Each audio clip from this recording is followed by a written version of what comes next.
Hi, everyone. Welcome back to another amazing episode on the Unleashing Potentials podcast. I'm your host, Bernadette, and joining me today is Jeanette. How are you?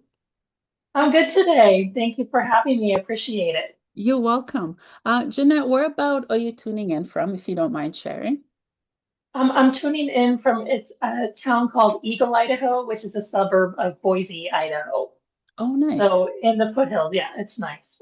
Awesome, awesome. So, Jeanette, what is it that you do and what is your story? Well, what I do is I am an author, an entrepreneur, and an overall overcomer. And my story is, it's a long story, but basically, I'm somebody that I've overcome so much that I'm at this point making a living out of telling people like how to be resilient and overcome things. Mm. So from being a foster child at 7 years old to paying my way through college and being homeless to being in a $1 billion healthcare organization by the time I was 32, and then restarting my whole life at 49. That's kind of my story. It's just kind of this massive roller coaster ride that we're all on together. Wow, that's incredible. Thank you so much for sharing. Overall, if you could sum up your story, how would you describe it? I would describe it as it's it's one of those like you can't make this up Ah, stories. yeah, Like, it's like people are like, that didn't really happen. I'm like, you cannot make this stuff up.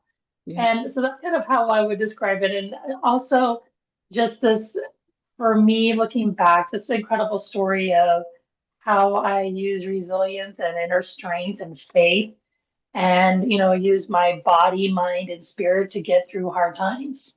Hmm. Hmm. Yeah, yeah. Thank you for sharing. I see that you're also an adoptee. I'm an adoptee, and I've also been in the foster care system. Oh, you are very good. How Yeah. old were you when you were adopted? I think I was around 7 or 8. I didn't get to come to Canada from my country till 15, around that age. Oh, okay. Okay. Yeah. Yeah, I was adopted when I was in a foster home at 7, and then after a year we went to live with our adoptive family. So I went to live with them at 8, and then at 9 I was officially adopted. Oh, okay, okay. That's awesome. Yeah, Yeah, yeah. that's really cool. As an adoptee, can you tell me your experience about it? Well, I think that I don't know what your experience was, but for me, I had been in foster homes like most of my life leading up to even the time we were adopted. So at 7 years old, I'd already been in probably three foster homes. Mm. And the reason we finally, kind of the last straw for the state that I was living in at the time, was my biological mother. She was a single mother and with four children, and she just decided to leave one day and not come back. Mm. And so she left four children at home by themselves. And we were so self-sufficient already by that point that our neighbors didn't even notice for like 2 weeks. And then once they did, then the caseworkers came in and whisked us away. And what they did is, there were four of us, actually five. I had five, there were five of us total, but my oldest brother had already been adopted by a family member. Then my two other brothers were sent, another family member was thinking of adopting them, and then it was just my youngest sibling and I. And so we were sent to a foster home, and once we were in that foster home, they were telling us, like, well, your mother wants to keep one of you, but not you, Jeanette. So that's a really painful thing to hear at 7 years old. And then our biological father didn't want us, which also very painful to hear, like, your family doesn't want you. And when you're a kid. And so what happened is we did end up getting adopted, like I just said, Mhm. and my brothers got adopted by another family. The rule back then was that you weren't allowed to talk to anyone from your biological family once you were adopted. It was like a clean break like this. And part of that was there were several lawsuits going on around the country about adopted children. because the biological parents were suing the adoptive parents for basically parental rights, but actually it was for money. Yeah. So as a result, we weren't allowed to talk to them. That was really hard. I went through a lot of grief I experienced. People didn't realize how much grief I was going through because to them it was exciting. It's like, congratulations, you got adopted, you're going to have a better life. To me, to a child, it's saying your whole family didn't want you, go live with these complete strangers, and they're your family now, and you have to love them and do whatever they say. Mm. And that is a huge mind shift for a kid. Yeah. Yeah. And I saw my brothers again the next time I saw them. So I had not didn't see them from 7 years old until I was in college. So I think it was 20 years old or Wow. 13 years. Yeah. Wow. Thank you so much for sharing. Thank you. Yeah, I've done multiple videos on the podcast channel about adoptees, adoption, and I've also interviewed adoptive parents and so on. I think it's something that people can continue to learn about because there's so much heartache and misunderstanding and pain that comes with the entire process of it. So I appreciate you sharing. Thank you.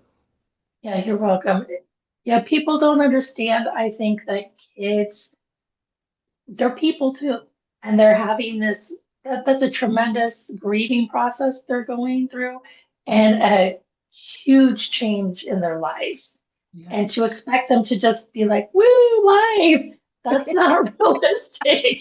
Because I remember crying a lot. I had this big pink stuffed kitty cat. Its name was Pinky, obviously. I wasn't too Yeah. inventive about naming it, but I would hug that thing and cry for hours when I was a kid. Mm. And I think sometimes people don't realize that kids, they're going through this really hard time in this transition, and just showing them all the compassion and empathy you can and talk to them about the loss, just like you would to an adult. You wouldn't tell an adult, hey, your parent passed away. How do you feel about that? Or your child disappeared. How do you feel about that? You wouldn't do that. You wouldn't be like, woo, congratulations. Yeah. Yeah. Yeah. You're right. Yeah. Yeah. I agree. Thank you for sharing. Thank you. You're welcome. Tell us more about is it your organization, how healthcare works? What is that? When did you start it and why? Okay. Well, actually, I started how healthcare works. I was a faculty member. I had I taught healthcare administration classes at 3 universities, and I had a limited amount of time, just like you have a limited amount of time for your podcast. I had a limited amount of time every week with my students. I had about 4 hours a week with them if they stayed for the whole class. A lot of times they didn't. Depending on the school, some schools had more stringent requirements. I had one school I taught at where they just had to come and sign in and they could leave if they wanted to. Another school, they had me take attendance when the class started and after the first break. So then students had to stay. But even then, I felt like it was a really short amount of time to get a lot of information to the students. And so I started the How Healthcare Works blog, is what it was back then, because I wanted to give them more information that I couldn't give them in class. And I did that for a few years. I would just write in it here and there. It wasn't anything serious. I think I was super excited one week when I had 100 people look at my blog. I was like, "Ooh, I hit 100, awesome!" And now I have more than that a day, thankfully. But I when I got fake divorce is what I call it, fake divorce. I came to Idaho. I didn't have a job. It was the pandemic, so 2020. I had been working for another company. It was an educational services company, and I was on furlough. I didn't know what I was going to do. I was scrambling. I was so stressed out. I was panicking. I didn't have any money. I'm like, what am I going to do now? What I decided to do is start this business. I received my stimulus check. Remember, we all got stimulus checks Yeah. during the pandemic. So I took my stimulus check and I started this business with whatever little money we had from that. And in Idaho, it's super easy to start a business, fortunately. Mm, And I used my blog as the foundation because I'd already had that name, how healthcare works. And I use that as the foundation for my business. And what it was originally supposed to be was supposed to be about health education, just like I was doing before with my healthcare administration students. I'm like, I'm going to teach people about healthcare and how it works. And then I had this idea too about this book called Bragging About You. And I'd already written other books. And but this book, it was more based on a journal that I had for myself. And I wrote the journal and published it. And then my business just did this. It totally decided I was going to do something else. And that's when I started changing. mhm. Oh, wow. Well, thank you for Yeah. sharing. Yeah, that's really cool. To start a business during the pandemic because it was hard, very, very hard. Yeah, Yeah, it was hard. yeah, Yeah. And I just felt like I had to do something. And you have I mean, I felt like I didn't really have a choice. I have to figure something out because I could either sit there and take my chances with life, or I could start working and making something happen. yeah, yeah, yeah. Thank you for sharing. Thank you. Jeanette, what would you like for people to get from this episode? I think that part of it is that even though like sometimes life seems unfair and it throws a lot at you, there's always tomorrow.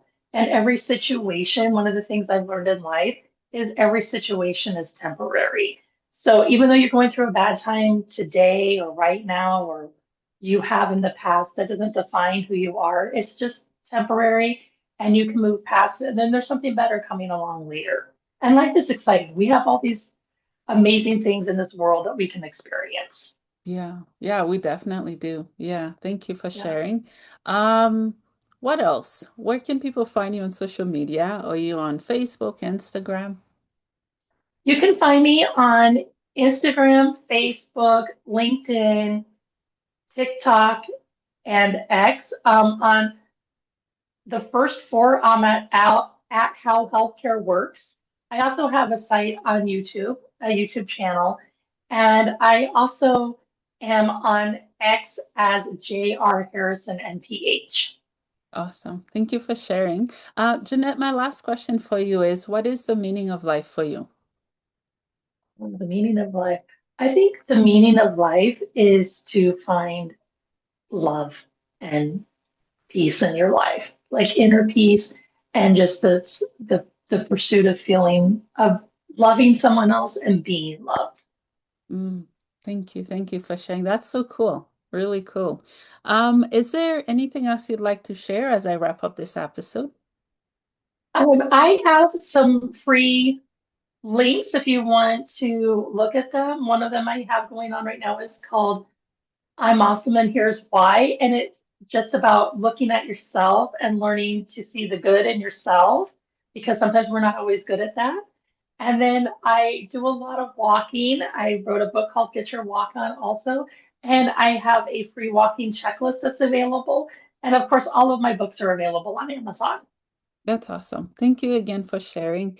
And Jeanette, thank you for coming on the podcast. I appreciate you being here, blessing me with your story. Keep up the good work that you're doing. You too, Bernadette. I appreciate you having me today. You're welcome.